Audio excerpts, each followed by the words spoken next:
start a presentation at Royal Roads University, we really want to acknowledge the land that we are on. So Royal Roads University is located on the traditional lands of the Lekwakson and Kosapson families, also known as the Songhe and Esquimalt nations. So it's with deep gratitude that we live, play, learn, and work here on those unceded territories. And we invite you maybe to use the chat now to introduce the land that you're joining on from today. If you know it, if you don't, you can write the city you're joining us from, and maybe any question that you have for us as we move through the presentation. I'm super excited to be joined with Leslie King today. Hi, Leslie. Hi, Nancy. Thank you. Thank you, everyone, for joining us. We've got a good group for August. Yeah, Yeah, usually things get a little quiet in the summer. Oh, I so we've agree. got Yeah, and Edmonton, wonderful. I see Halifax, many people right? introducing in the chat too, so that's great to see everyone. Thank you for using the chat. And Leslie, as we know, we're here to talk about the Master of Art, Master in Science and Environmental Practice, as well as the Graduate Certificate in Science and Policy of Climate Change. Yes, that's great. And I see that we have people from Winnipeg, from Halifax, Edmonton, Calgary. That's wonderful. I like diversity. Yes, people from everywhere. Yeah. And Oh, here is that's the great. Go ahead, agenda for Nancy. today. Sorry. Yeah. We'll do a quick overview of the Royal Roads University experience. We'll talk about the program specific. We'll talk about the amazing partnership we have with ECO Canada, and we'll talk about application and admission process. And we welcome your question throughout the presentation. I want to acknowledge that we have Lisa Murray with us from the enrollment team. So she will post a few links in the chat, and we will make sure to share those links with the recording at the end of the session. Thank you, Nancy. We also have people here from SES, from the School of Environment and Sustainability, and they're available to answer questions too. I like that. It's a good teamwork. Yeah. Also, I wonder if you could tell us in the chat if you're interested in the MEP, the Graduate Certificate in Science and Policy of Climate Change, or both. As you know, you can take the graduate certificate as part of the master's in environmental practice. So if you're interested in doing both, that's great, or one or the other. Just let us know what you're interested in. Yeah, and I'm putting the names again so people can see if you want MA, MSc, or the GC. Wonderful. Good. Interested in both. I like to see that. Some people are posting in the chat. That's great. It looks like almost everyone who's answered is interested in both. I like that very much. We have Keener in the room. We like that. Okay, go ahead, Nancy. Thank you Sorry. so much, Leslie. And before we start talking about the program itself, I'd like to introduce you to Royal Roads University. So even if the programs are online, you might get a chance to come to campus, maybe with your family, friends, your cohort, and to see a few of the iconic buildings that we have. So on the top left here, you can see Hatley Castle, which is a famous castle. You might have seen it in movies, in some documentaries as well, TV shows. So Hatley Castle was built in 1908, and we now have events, weddings, classrooms, and some offices in it. On campus. We have Old Growth Trail Network. We have 565 acres of land at Royal Roads University. So always magical to walk around and just enjoy the nature. On the bottom left, you see the Esquimalt Lagoon, which is a bird sanctuary. Again, the campus, the university campus is facing the lagoon. Wonderful place to have your lunch or have a walk or do your studies if you're around Victoria. And on the bottom right, it's a good reminder that Royal Roads University, since day one, 1995, we do online learning. So staff, faculty, professors, everybody is quite familiar with the online world. And it's not something that we pivot to in the past years. It's really something that is ingrained in our way of doing since 25 years. As we transition, you might ask yourself, why will I go to Royal Roads University? So a few bullet points for you. We see life as a qualification. So when we opened our doors in 1995, we really wanted to work and be for working professionals. So people bring a lot of experiences, volunteer experience, work experience. We really see you as a whole coming to class and bringing all that experience with others. So we know that you have all unique paths, and we really want to celebrate that. The second bullet is prof who know your name, and that's very true. So you won't be a number at Royal Roads University. You will always be known by your name from your cohort and your instructors. Learning based on life, the third bullet. So again, we know that you have had a lot of experiences, and we want to bring those real challenges into the classrooms. So this is how the university was built, and you deal with professor and expert in their field and students that have learned a lot outside the classroom, that all come together to create that kind of real life experience, if I can say, real life learning, apply learning, we call it. The fourth bullet, connection for life. So people you will meet at Royal Roads, even if you're in an online experience, they become kind of your network, your friends, people that you can rely on. So we hear a lot from grads of 10 years ago, 15 years ago, that they're still in touch via LinkedIn with their cohort to share job opportunities and chat about what's going on in the world. So that's a great network to build. And we were built differently, as I mentioned before. We're really there for leaders, people who want to transform the world and want to give you the tools that you need to kind of expand your career outside Royal Roads after your studies. And we are also a changemaker campus. So only a few institutions in Canada get that accreditation. And this is really with a vision to develop and inspire leadership at all levels. So it's individual and organizational field. Our mission is to provide relevant, innovative, and transformative learning experience for those of you wishing to develop applied skill in a dynamic context. And I invite you to go on Google maybe and look for Changemaker Campus. This is a very cool accreditation, and we're super proud of it. And as I continue, I think, Leslie, that will be your turn here to introduce us to the program, please. Thank you very much, Nancy. And I just want to add to what you were saying about the connections. So even though these are fully online programs, which people really appreciate because people have other priorities, they might live in a place where there is no university near them, or they have family obligations, or they're working full time.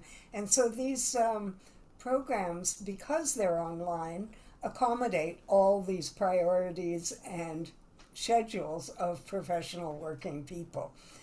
But even though they're online, I'm always amazed at how well connected our students are, and the students to the professors and instructors. So the courses are very interactive. And so by the time students get to my classes, I'm always amazed what good friends they've become. And even though this is not a cohort program, but they do take many of the same courses together, so you make very, very good lifelong friends, as Nancy suggested. So the programs in environmental practice are both a Master's of Arts and a Master of Science. Thanks, Nancy. You can move it away from the beautiful B. And basically, these programs provide flexible graduate education. And when I say flexible, I mean it, because you can take your courses when you want to take them. You can take the topics of the courses, whatever you want. You can focus your education on something that you're most interested in. And of course, the timing is entirely flexible. You can take as long or as short a time to complete the program as you like, within the mandatory 7 years, that is. Most people complete it in just over 2 years, but some people take a lot longer because they're working full-time and have very demanding schedules, and that's fine. So it provides flexible graduate education for highly skilled environmental professionals. And these are people who might be seeking upgrading or advanced credentials, leading to an increasing range of environmental leadership careers or career advancement. I like this program also to be available to students who have not worked in environment before.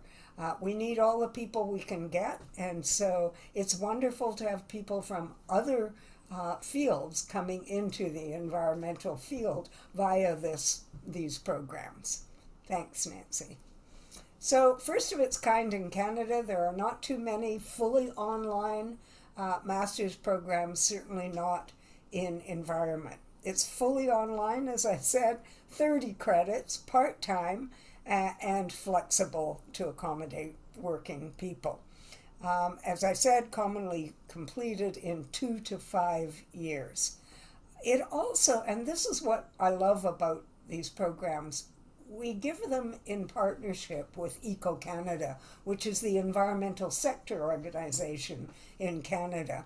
And so the program aligns with their occupational standards for the environmental sector.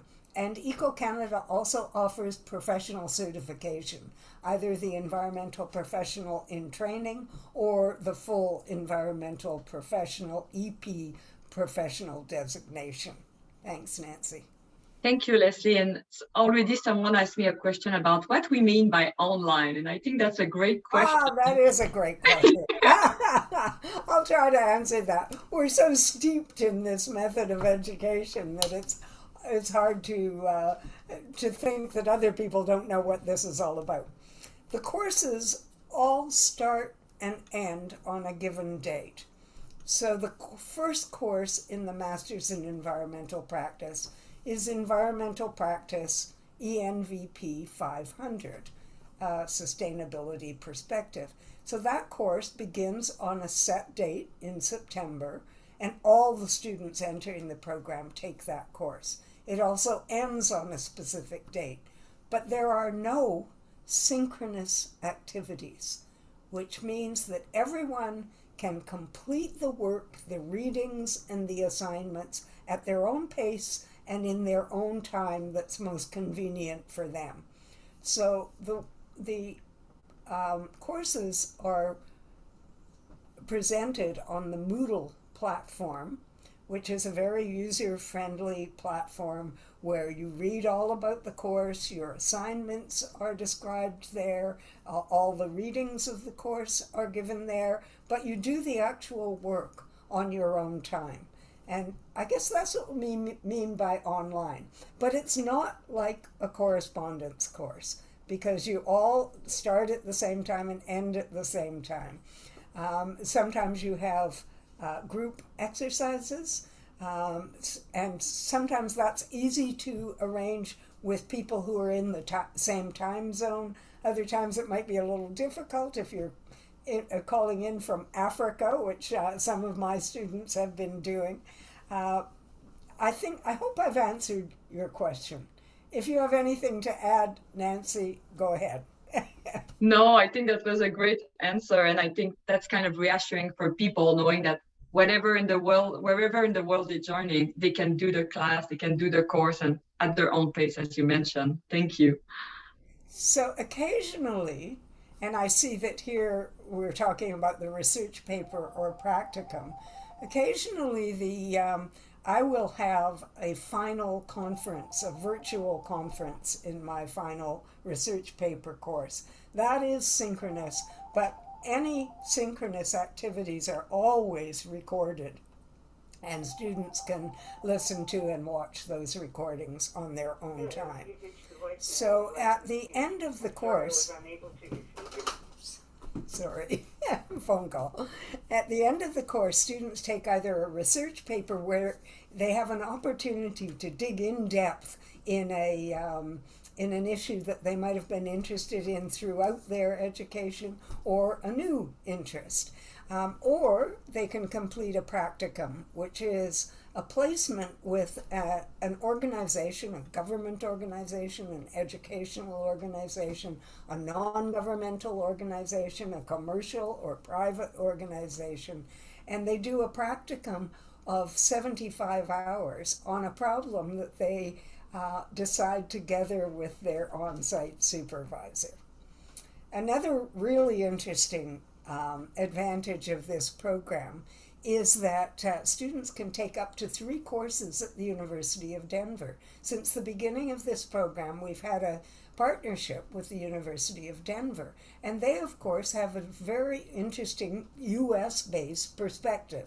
So for students who are interested in an international career, it's sometimes really good to get that different perspective from the University of Denver. Also, all online courses that you register for with the University of Denver. Then the University of Denver sends your transcript back to Royal Roads University, and you get credit for those courses.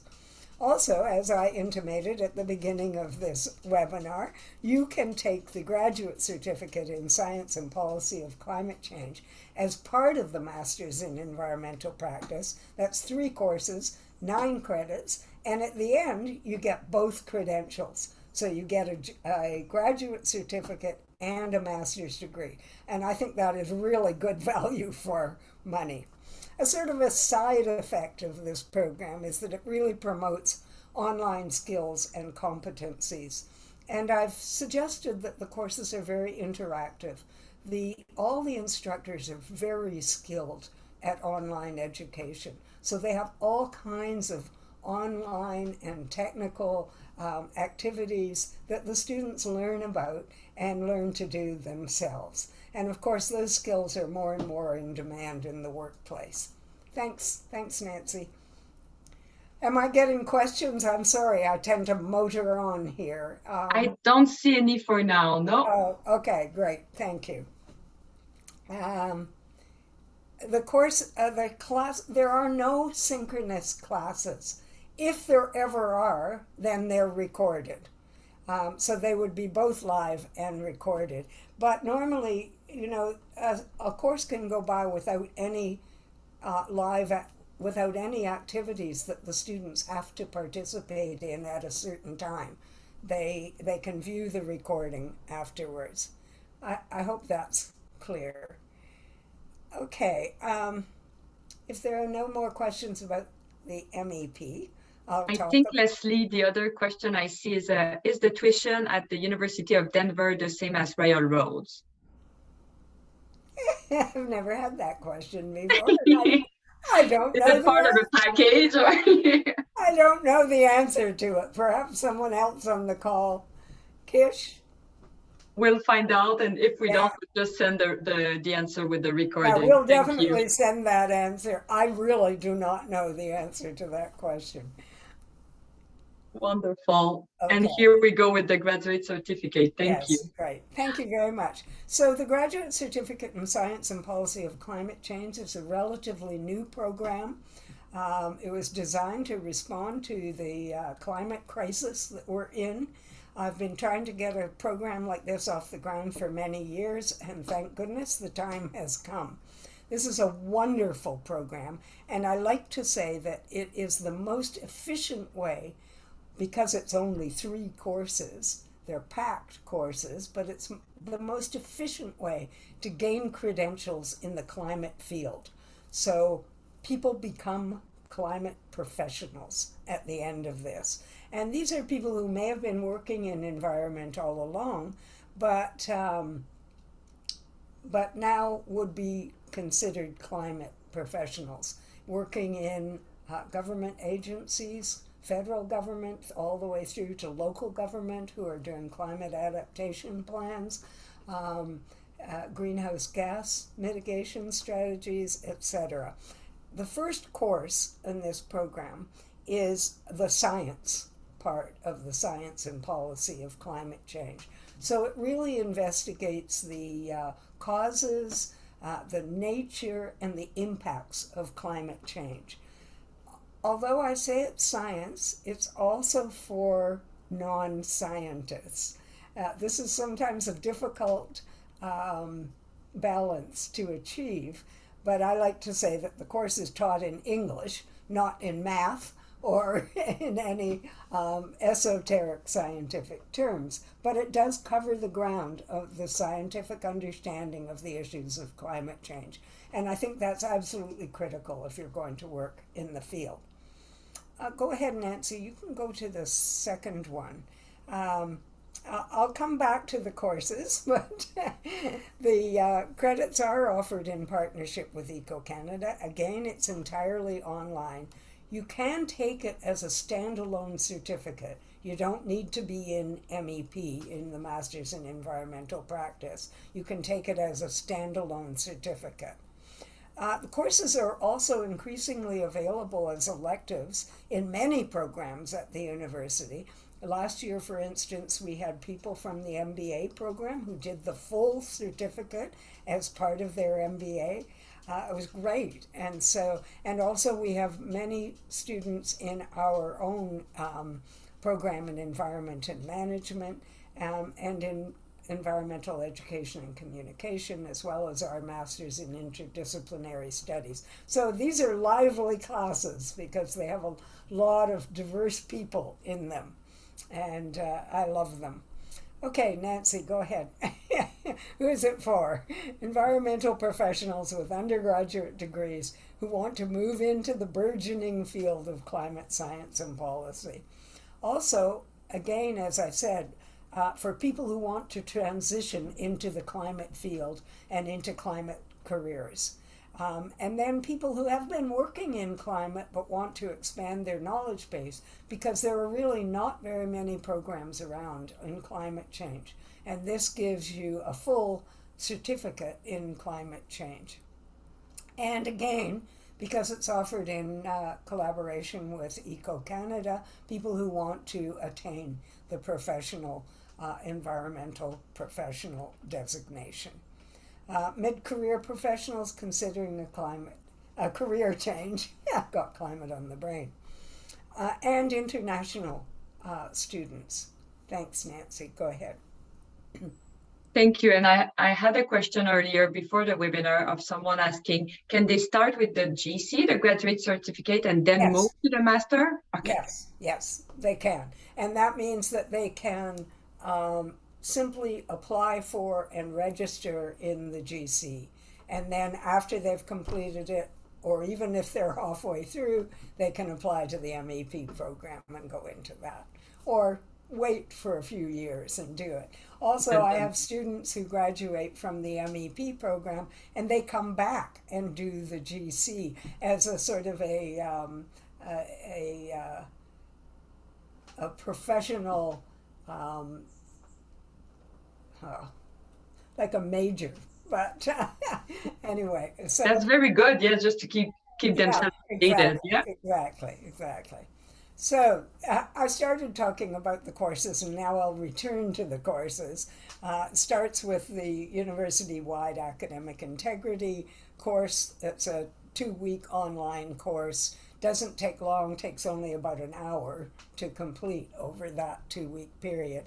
Then the first course is the Science and Impacts of Climate Change.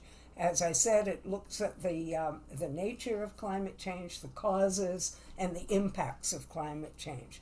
The next course is the Climate Policy and Governance course. So it talks about governance and policy from the local to the global.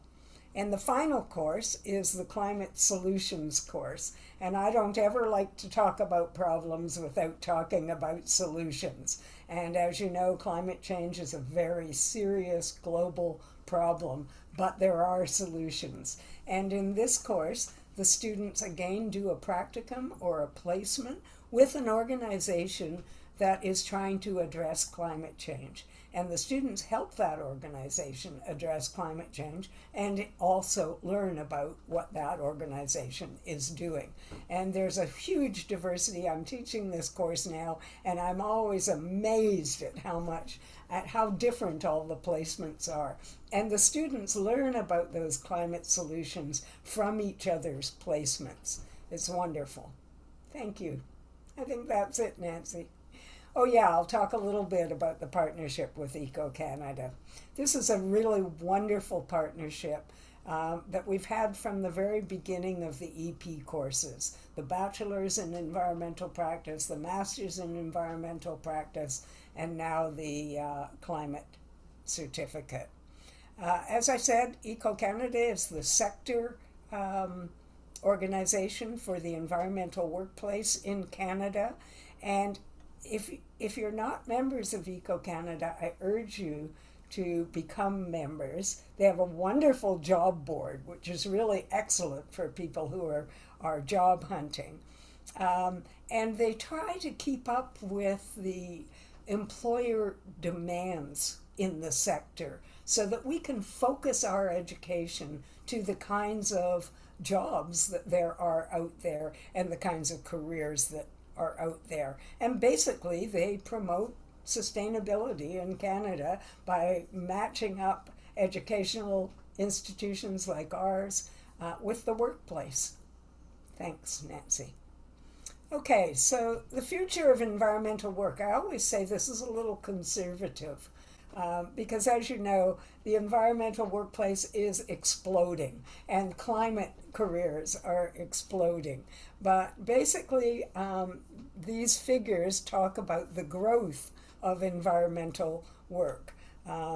So about 620,000 environmental careers in Canada, new jobs created, and openings due to retirement. So these are very great, these are skills very much in demand in the Canadian workplace. Thanks, Nancy. Thank you, Leslie. And I see a question. Can I become a member of Eco Canada before completing the master's program? Yes. That was an easy one. Wonderful. I hope it helps. I know I'm part of their newsletters. I like to receive it because, as you mentioned, it's so informative. We learn so much. Yeah, I always say that our partnership with Eco Canada keeps us real. Royal Roads University is not ivory tower. We're very focused on solving problems, applied learning. But we carry that even farther with our partnership with Eco Canada.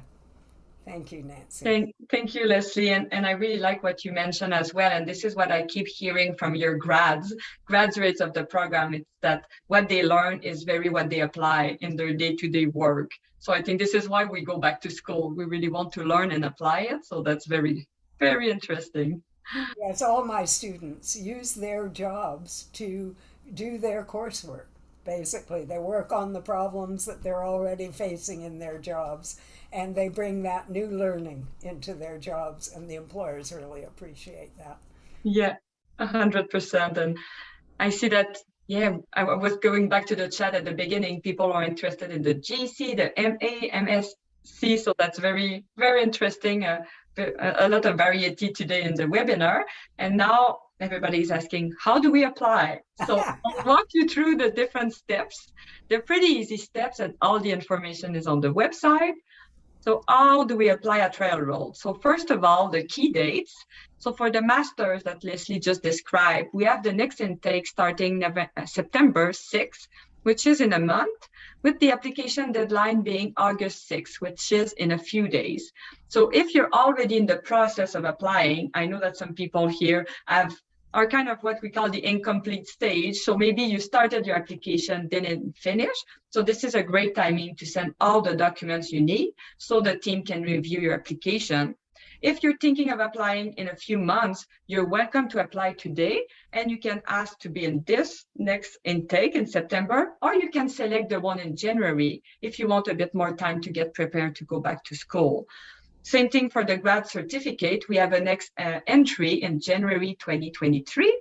And if you're planning for 2024, you can already select it on the website. So all those dates are available for you. And we know it's a big step to go back to school. So if you're ready now, you can apply for in a month. And if you prefer more time, we're already ready for you to get your application. And how to apply, it's mostly online. So you go at railroads.ca and you will have a section application, how to apply. And we have 10 simple steps to follow. You will pay an online application fee of $131.39 Canadian money. And then you will get an application number. Then you will start submitting your documents. So we will need from you official transcript. From all other post-secondary institutions, you will connect with your institution and ask them to send a transcript to Railroad by email or by mail. You will send us a detailed resume, so you will have to sit and really reflect of what have you done with volunteer work, your past goals, any interests you have, and of course, the job that you had in the past, or maybe your current work as well. With that detailed resume, you will work on what we call a personal statement or a statement of intent. And I'm a student right now at Railroad, and that was my favorite part, just to sit down and be like, okay, why do I want to get into a program? So you will explain to the team why you want to get into the program, where you have been before, what have you learned, different experiences, and what you are thinking about achieving. And on top of that, we ask for 2 letters of reference.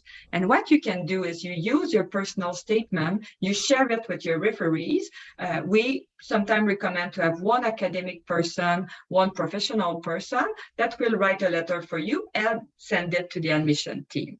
So when they review your personal statement, they can better understand why you want to apply, and they can write kind of the skills that you have and give more information to our enrollment team to be able to adjudicate your application. And I'll ask Leslie if she has anything to say. Something I want to add about admission as well is that we don't wait at the deadline to adjudicate your file. So if you're ready today for 2023, you can apply today and the team will review on a daily basis. So I think that's very awesome that we do that at Railroad. So you can get an answer in a few weeks only, not until the deadline. That's right. So that's called rolling admissions. And that's a great way because then you're not hanging around till the deadline Yeah. to find out if you're changing your life, if you're transforming your life with education. There were a couple of questions in there, but I want to first answer Nancy's question about the personal statement. I Mhm. put a lot of emphasis on that because I like to see your motivation for being in the program, and we want to make sure that everybody succeeds. So we really want to find out why you want to be here, what you can also offer to your classmates in terms of experience, etc. So I find these personal statements very important in admissions decisions. There were a couple of questions that I wanted to answer, and Nancy, can you? Yeah, Uh, I know some questions are oh, about yeah. admissions. Yeah. One from a senior at Concordia University. Uh, I am very flexible about the 2 years, but I do like to see 2 years of experience.